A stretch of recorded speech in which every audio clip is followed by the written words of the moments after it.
வருஷம் கழிச்சு இப்பதான் நாங்க பொங்கல் கொண்டாடுறோம். அதனால பாத்தீங்கன்னா எங்க அம்மா வீடெல்லாம் கரும்பு எடுத்து வந்து கட்டி வச்சிருக்காங்க.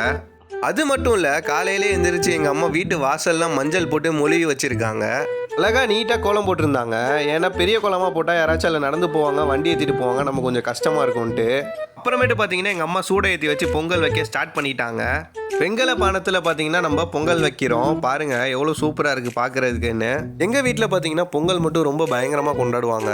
ஏன்னா தீபாவளி கூட எங்கள் அப்பா ட்ரெஸ் எடுத்து தர மாட்டார். ஆனால் பார்த்தீங்கன்னா பொங்கலுக்கு ட்ரெஸ் எடுத்து தருவார். அப்புறமேட்டு வெத்தலை, பாக்கு, பழம், தண்ணி எல்லாம் வச்சு நம்ம சாமி கும்பிட ஆரம்பிச்சாச்சு.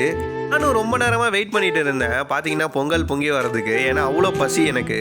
கொஞ்ச நேரத்திலே பார்த்தீங்கன்னா பொங்கல் வந்து பொங்க ஆரம்பிச்சிருச்சு. எனக்கு ரொம்ப குஷியாக போச்சு. எங்கள் அம்மா பொங்கலோ பொங்கல்னு கத்த ஆரம்பிச்சிட்டாங்க. எல்லாம் பொங்கி பார்த்தீங்கன்னா நெருப்பில் ஊற்ற ஆரம்பிச்சிருச்சு. அப்புறமேட்டு பார்த்தீங்கன்னா கொஞ்ச நேரத்திலே இன்னொரு பொங்கலும் பார்த்தீங்கன்னா பொங்க ஆரம்பிச்சிருச்சு.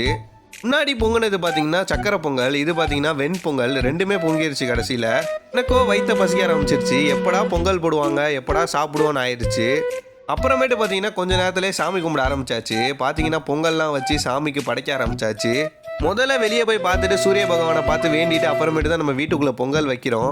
எங்கள் அம்மா பொங்கல் வைக்கிற கரண்டி பார்த்தீங்கன்னா வெங்கல கரண்டியை தூக்க முடியாமல் தூக்கிட்டு இருந்தாங்க. சரி நான் வாங்கி தூக்கி பார்த்தேன். பார்த்தீங்கன்னா செம்ம வெயிட்டாக இருந்துச்சு. இந்த வெயிட்டான கரண்டி வச்சு அடிச்சோன்னா கண்டிப்பாக யார் மண்டையாச்சும் பொழந்துரும். இந்த வீடியோ பிடிச்சிருந்தா லைக் பண்ணுங்கள். இந்த கரண்டி மாதிரி வெயிட்டாக நீங்கள் ஒரு சப்ஸ்கிரைப் பண்ணிடுங்க.